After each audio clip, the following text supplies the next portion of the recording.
Hello friends, welcome our channel. आज हम पढ़ेंगे संविधान की प्रमुख अनुसूचियाँ, जिसमें एग्ज़ाम में क्वेश्चन बनता ही है। तो आइए स्टार्ट करते हैं अपनी क्लास। देखिए, मूल संविधान में 22 भाग व 395 अनुच्छेद थे। जो संविधान बनाया गया था, संविधान बनने में कितना टाइम लगा था?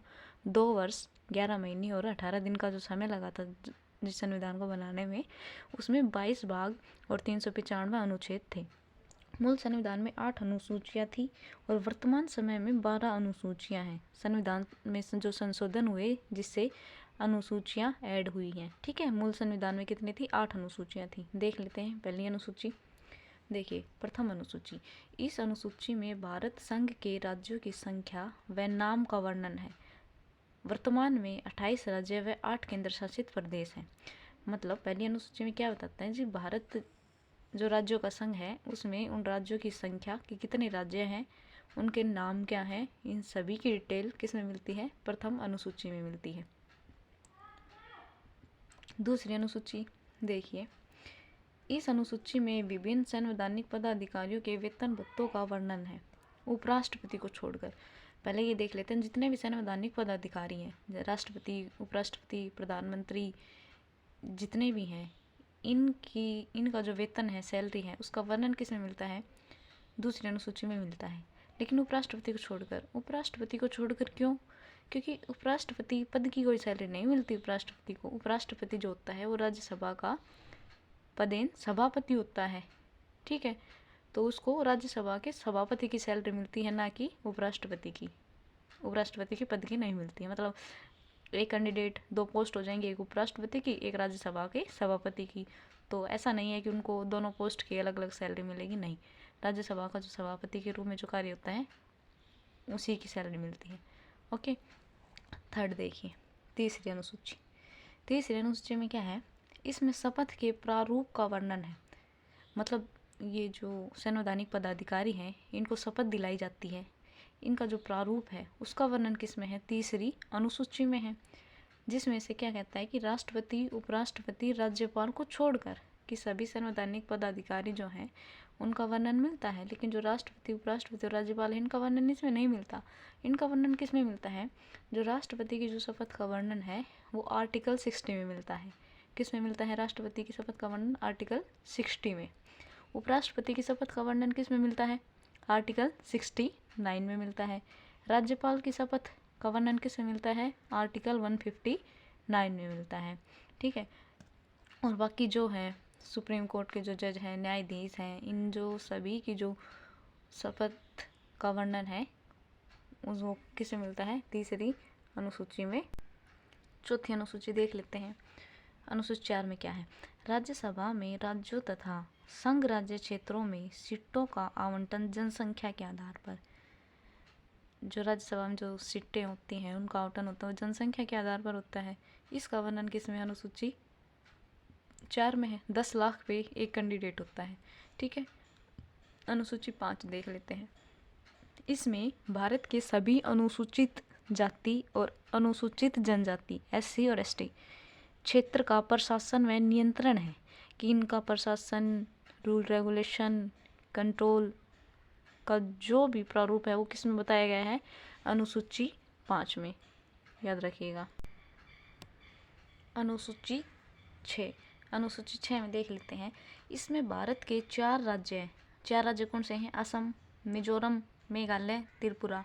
ये जो 4 राज्य हैं, इनकी जो जनजातियों के प्रशासन का वर्णन है, इनका जो प्रशासन है उसका वर्णन किस में मिलता है? अनुसूची 6 में मिलता है। अब ये 4 राज्य में कन्फ्यूजन कैसे होता है?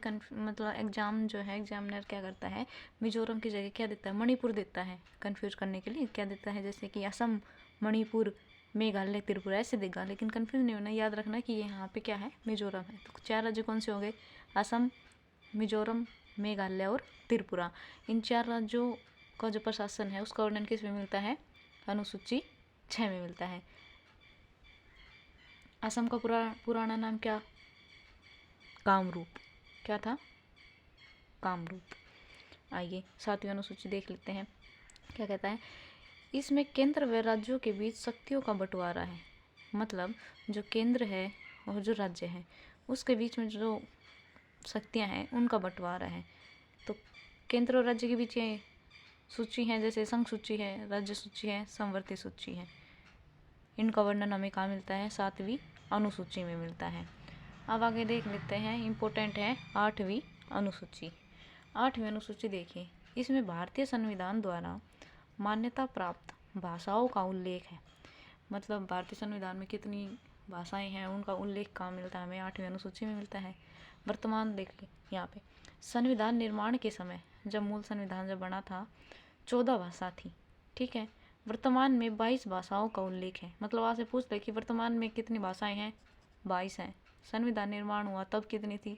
14 थी। मतलब मूल संविधान में कितनी भाषाएं थी? 14 थी। वर्तमान में 22 भाषाएं हैं। भाषाओं का वर्णन कौन सी अनुसूची में है? 8वीं अनुसूची में है।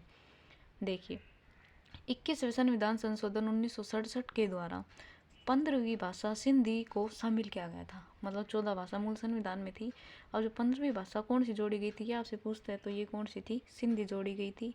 कौन सा संविधान संशोधन हुआ? 21वें संविधान संशोधन 1967 के द्वारा, ठीक है, सिंधी को शामिल किया गया था।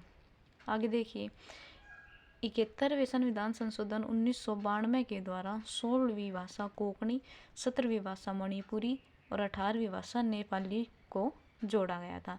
अब इनको याद कैसे करेंगे? इनको याद रखने की एक ट्रिक होती है, नमक से याद करते हैं। किससे? नमक से।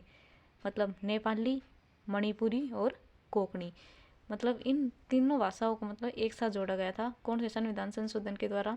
71वें संविधान संशोधन 1992 के द्वारा जोड़ा गया था, ठीक है। अगर नंबरिंग पूछे तो आपको नंबरिंग याद रखनी है। 16वीं जो भाषा है वो कोंकणी है, 17वीं भाषा मणिपुरी है और 18वीं भाषा नेपाली है और 15वीं भाषा हम कौन से पढ़ चुके? सिंधी पढ़ चुके, ठीक है। अब देखिए, 92वें संविधान संशोधन 2003 के द्वारा 19वीं भाषा बोडो, 20वीं भाषा डोगरी और 21वीं भाषा मैथिली को जोड़ा गया है। 3 इसमें जोड़ी गई हैं और 3 ही इसमें जोड़ी गई हैं, ठीक है।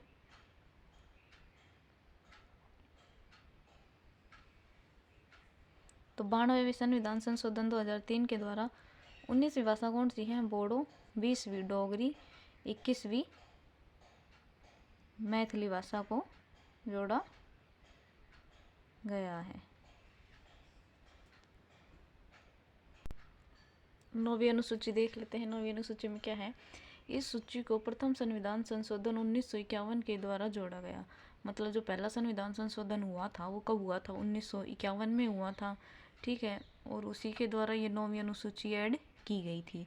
यह भूमि अधिग्रहण से संबंधित है। आपसे पूछ ले कि 8 अनुसूची तो मूल संविधान में थी, 9वीं अनुसूची जोड़ी गई पहले संविधान संशोधन के द्वारा जोड़ी गई, तो किससे रिलेटेड थी? तो भूमि अधिग्रहण से संबंधित थी। कौन सी? 9वीं अनुसूची। यह संशोधन संविधान सभा द्वारा किया गया था।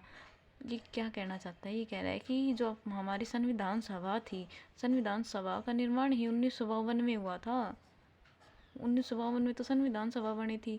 तो संशोधन किसने किया? तो संशोधन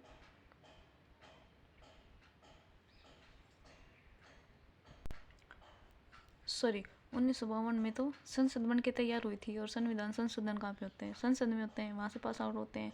तो संविधान सभा ने जो पहला संविधान संशोधन है ये किया था, ठीक है। इस टाइम प्रधानमंत्री कौन थे? पंडित जवाहरलाल नेहरू इस टाइम क्या थे? प्रधानमंत्री थे, ओके। आगे देखिए, 10वीं अनुसूची। 10वीं अनुसूची क्या कहती है? इस अनुसूची को 52वें संविधान संशोधन 1985 के द्वारा जोड़ा गया।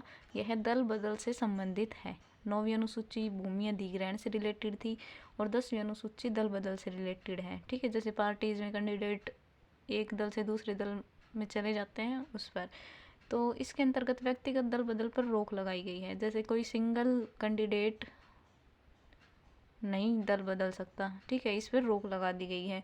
लेकिन हाँ, अगर संगठित रूप से मतलब एक से ज़्यादा कैंडिडेट हैं वो एक पार्टी से दूसरी पार्टी में जा सकते हैं, ठीक है। अब देखिए, इस टाइम जो प्रधानमंत्री थे वो राजीव गांधी थे और जो राष्ट्रपति थे वो कौन थे? यानी जेल सिंह थे। आगे देखिए,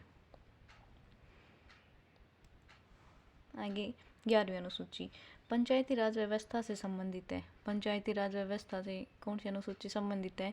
11वीं अनुसूची संबंधित है। 73वें संविधान संशोधन 1992 के तहत ये 11वीं अनुसूची जोड़ी गई थी। ठीक है, विषय इसमें कितने हैं? 29 विषय हैं।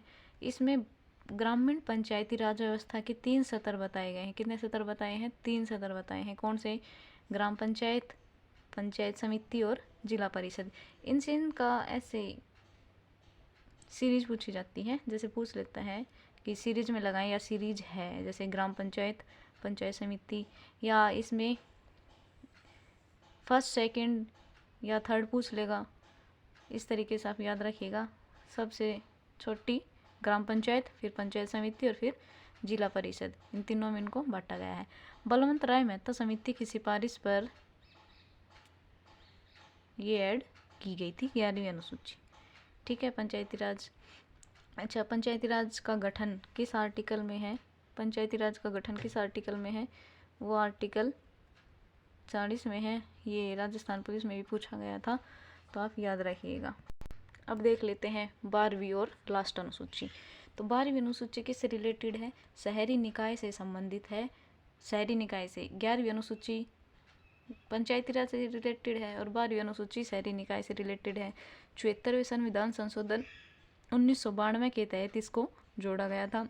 विषय कितने हैं? 18। और 11वीं अनुसूची में कितने विषय हैं? उसमें कितने विषय हैं? उसमें विषय हैं 29। और 12वीं अनुसूची में कितने विषय हैं? 18। नगर निकाय के 3 सत्र बताए गए हैं। पंचायती राज के भी 3 सत्र थे, नगर निकाय के भी 3 सत्र हैं। कौन कौन से हैं? नगर पालिका है, नगर परिषद है और नगर निगम है। तो ये अपनी 12 अनुसूचियाँ थी। अब देखिए, जो मूल संविधान में 8 अनुसूचियाँ थी, वर्तमान में कितनी अनुसूचियाँ हैं? वर्तमान में कितनी अनुसूचियाँ हैं? 12 अनुसूचियाँ हैं।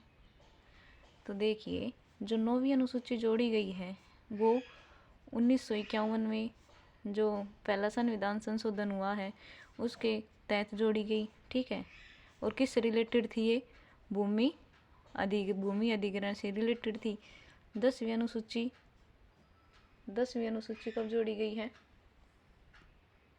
10वीं अनुसूची जोड़ी गई है कब? 52वें संविधान संशोधन 1985 के तहत कौन सी जोड़ी गई है? 10वीं अनुसूची। ठीक है, किस रिलेटेड थी ये? ये थी दल बदल से रिलेटेड। किस से रिलेटेड थी? दल बदल से रिलेटेड थी। 11वीं अनुसूची 73वां संविधान संशोधन 1992 से जोड़ी गई है। ये किस से रिलेटेड थी? पंचायती राज से। पंचायती राज से रिलेटेड ये थी। और इसमें कितने विषय बताए गए हैं? 29 विषय इसमें बताए गए हैं। और जो 12वीं अनुसूची है वो किससे रिलेटेड है? शहरी निकाय से। शहरी निकाय से कौन सी अनुसूची रिलेटेड है? 12वीं अनुसूची रिलेटेड है। इसमें विषय कितने बताए? इसमें 18 विषय बताए गए हैं। ठीक है, और कितने पार्ट में डिवाइड है? 3 पार्ट में है। नगर पालिका में पहला कौन सा है? नगर पालिका। दूसरा कौन सा है? नगर परिषद। और थर्ड कौन सा है? नगर निगम। तो ये थी अपनी अनुसूचियाँ। पढ़ते रहें। Thank you.